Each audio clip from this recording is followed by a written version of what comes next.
forcing you to make difficult decisions. If you've fallen behind on your mortgage, are worried about financial problems, or are afraid of foreclosure, it's time to take control. You don't have to lose your home. The National Foundation for Credit Counseling can help. Seek advice from our certified housing counselors today. Call us at 866-687-6322 or visit mortgagehelpnow.org. The National Foundation for Credit Counseling. Real solutions for real people. The National Foundation for Credit Counseling is a nonprofit organization that has been providing financial counseling and education for 60 years. Our national network of member agencies have helped millions of consumers with foreclosure prevention. NFCC member agencies are approved by the U.S. Department of Housing and Urban Development.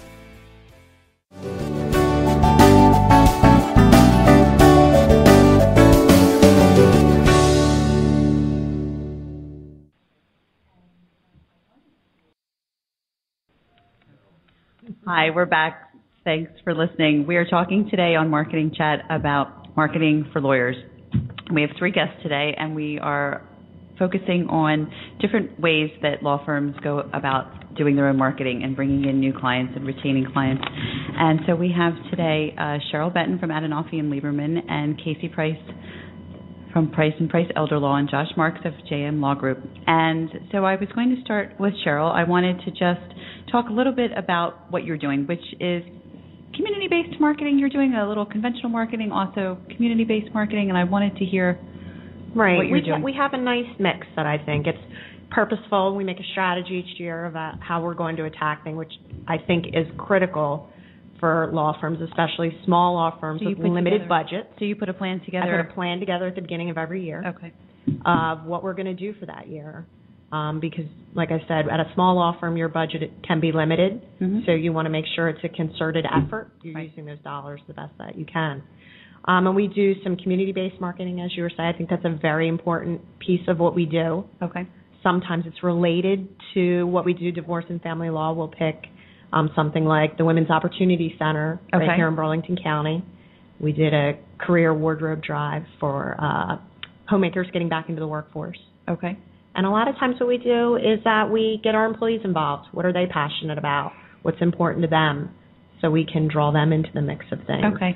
And you were saying also earlier before the show that sometimes when you do these drives that you put it out there to the community I as do. well. Absolutely. And how do you do that? Press releases. Okay. I've made flyers and put them down in all the downtown businesses in Haddonfield and various areas. Twitter. Okay. Facebook. LinkedIn. On my website, and try to blast that message out there. It gets people to know where we are, right? What we do. It maybe brings them into the office, if they're dropping something off. Okay. They get to come into our office, see we have a very nice office in downtown Haddonfield, maybe get to interact with some of our staff, get to a little bit to know who we are. Okay. Well, and also I think people feel passionately about certain organizations, so if they see that they have something in common with you, that's another way to connect. Another connection. Another way to connect. Okay. And you did say something interesting to me earlier. We were talking about the Yellow Pages, and you told me that you don't do them anymore. I don't do them anymore. We spent a lot of dollars on Yellow Pages when I first came to the firm almost a decade ago. And it has just evolved very quickly away from that with the dawn of Internet marketing. Right. And, probably towards the last year we were getting maybe one referral from the Yellow Pages, and it just didn't make sense. For that kind of money could be used much better. I think that's very interesting. I think that's a great example of how things have really changed. Right. And I think some firms just get into the habit, we've done this, we always do it, and you can go years without paying attention to something, and you're spending a lot of dollars. You have to evolve. Right. Okay. And then you also do other, like conventional marketing. Like we do conventional marketing. We do. I see it more of a branding opportunity. We work with South Jersey Magazine at times, SJ Magazine at times. Okay. Internet, I think, I put a lot of resources into the Internet. I think that is a very valuable marketing tool. Okay. Like what, social media? The website. Okay. I think you have to have a quality website. Be careful doing things on your own.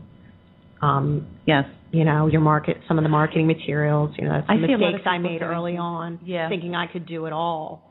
And you really unless you do it all the time. Right. And I mean, I think that's interesting to say, because I think we all try and do some things that, you try and do things on your own. Right. And there are some things that you can do on your own, and then there's some things you can't. left to the pros. Okay. Josh, I'm going to ask you a couple questions as well. Sure. Now, I know that you've done a lot of work with video. Yes. So I've seen on your website you've got video. So tell me, how did you decide to pick video over other? Video I thought was a really good platform because it allows you to really connect visually with a potential client. So they already kind of get a sense of who you are. Mm-hmm. It's a very engaging medium, and I liked it. It's quick. It's easy. I simply bought a flip cam at Best Buy and set up a little tripod on my desk, and I just come up with these snippets. Sometimes I might do a 2 or 3 minute video. Sometimes it could be 30 seconds. Okay. It could be my top 5 suggestions if you're purchasing a strip center. Whatever it is, I come up with something quick, and then I can blast it out. I can get it up on the social media. I can get it up on the website. I can send a link in a newsletter out, and it's really just a quick way to get people kind of excited. I think people would rather watch a video than read like a 10-page article. Right. You're right. I mean, most people tend to be visual, so I think that you're right, it is a great medium. And I felt the same way, that you can get a really good sense of what someone is like. We're all judged by first. Personal touch to it. Yeah. It does. It really does put a personal touch to it. Right. And you're going to see a lot of companies go that way. I think it's a great idea. It's very important. Very important. What about now? And you also have blogging that you do on your on the site. website. Yeah. I mean, what I really try to do, again, because you made a great point, our time and resources are limited, being a small operation. So I try to take the same material and just reposition it. I mean, I can write an article, and then I can take that same article, I can post it on my blog, I can send it out as a newsletter, I can chop it up and make 4 videos from it, I can put it up on all my social media outlets. So you're getting more coverage from the same content, just kind of repositioning the content. Right. I think that's a great point to say that you're right, that sometimes if you have a newsletter, for example, or if you have one piece of news that's going out, you're right, you can use that over and over again in different mediums. You don't have to think that using it just one time and then you're done. Definitely. So you're right, you can tweet it. Put a little twist on it, spin it a little differently, but Right, and exactly. And I think you have to make sure it's appropriate for each one. But for the most part, you can it definitely has a nice long life that you can milk it. Well, you said the keyword content. I mean, absolutely. That's what it's getting that fresh, new content out there. Content is so big. It is. Mm-hmm. Right. Are there any other social media? I mean, are you involved with Facebook? Yep, a Facebook fan page. I do tweet. On LinkedIn, I use Avo, which I'm sure the other attorneys probably have Avo profiles, which also gives you an opportunity to answer questions if people log in and have all kinds of questions for attorneys that you can answer.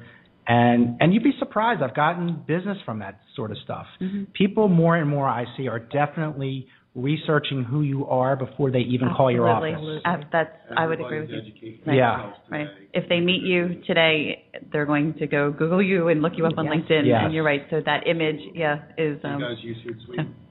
Yes, to kind of multiply the tweets, schedule tweets, and get it out there. Yeah. Right. Hootsuite's a great format. Yeah. Right. There's very something called Crowd Booster. Yeah, Crowd Booster. Yeah. Okay. All right, Casey, what you're doing is a little bit different, and that you've created, you found a need, a hole in your industry, so to speak, and created a new service. So, which is a fabulous idea. So, tell me a little bit about this service. It's called Mobile Interactive Law Office. That's right? Okay. We call it Milo, Mobile Interactive Law Office. Okay. And doing what we do, we have a lot of clients who are being elderly, they're infirm, they can't come to us. They may be just homebound, or they may be in a hospital having suffered a traumatic injury of some sort. And what we've done is we've put together a package that we can bring to them, where it's all existing technology. That's what's so neat about it. Is all this exists. We're using it in a different way, where we bring the computer, our Wi-Fi hotspot, our printers, our scanners, everything out to the bedside. You're Skyping, right? And we Skype back to the office. So now the lawyers don't have to go out. What used to take hours of my day, where it was difficult to find a block of time, can now take minutes, because everybody goes out to the client, to the bedside. We put the client on camera. I sit in my office, interview the client from my office. Right. I can then log off, do any work that needs to be done, email it to the site where it's printed, I go back on, I review it with the clients, they can execute it and scan it, and they have their documents, whatever they need right there, without me having to go to them, without them having to come to me, and we can do it. We try and get a 24-hour turnaround. Somebody has a need today, we're going to have it filled by tomorrow. And like you said, this takes place a lot of times in hospitals? Hospitals, rehab centers, the home, client's house. We can go wherever they are. Which is really the niche that was not being filled, being able to go where they are. Okay. That's right. We meet their needs when they have their needs, as opposed to them having to accommodate our schedule. We can now accommodate them. Okay. So how long have you been doing this new service?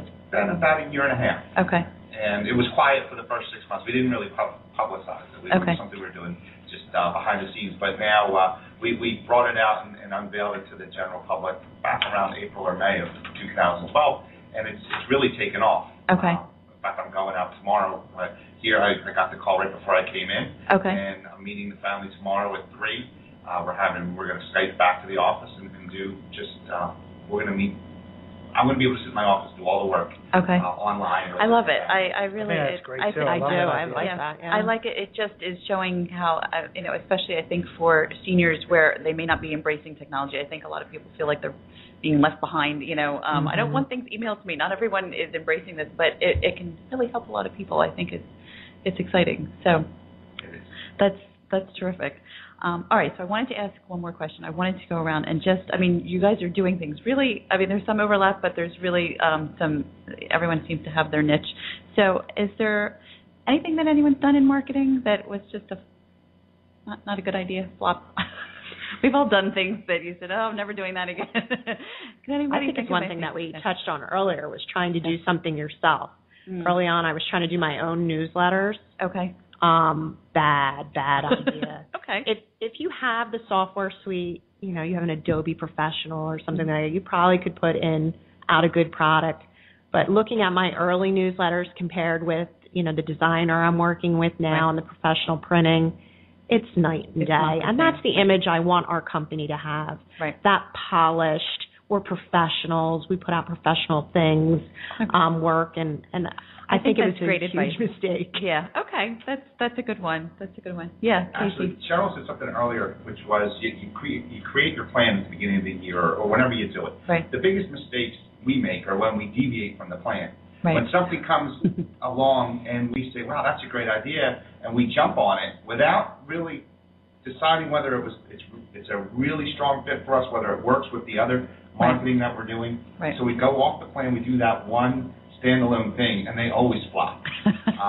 So the reality is you put a lot of time and effort into creating your plan. You got to execute it and stick with it. Right. I think that's a very good point. Yeah. I know I can't tell you how many people I've met over the years who they start advertising, whatever. It doesn't, maybe it's this magazine or this newspaper, and you say, how's that going? It's not working. Well, why did you pick that newspaper? Well, because the salesperson called me every day for a year. And I'm like, so, yeah, I hear what you're saying. Sometimes your reasons for choosing something is not the right reason. It always has to be for you. So, is there anything? I would say for me, early in my practice, it was not tracking leads and conversions, which I do for every lead and conversion now, because that's really the only way. Right. And I break it down by category, so I know where the leads are coming and what's converting, because that's the only way you can measure your return on your marketing campaign. Right. You're right. So at the end of the year, you can see, I only got one lead from the phone book. Guess what? 2013, the phone book's out. Right. Now I got to focus on these 5 that are really producing revenue. Right. So that would be the biggest thing. I would agree with you as well. Totally. Right. If you're not tracking, then you're not. Then you don't know what you just spent your money on. If anything was working or not working. So okay. And I wanted to just go around one more time and just see. You guys are all doing multi-layers of things, which is terrific. I always say to companies, if you do at least 3 things, put in mind 3 things that you're going to do for a year. But it sounds like you've definitely surpassed that. Anything? Is there top favorite thing that you're doing right now that you can say? I love this blogging. I like it. It keeps the attorneys involved. The commitment from the attorneys. They're very busy. I need 1-2 paragraphs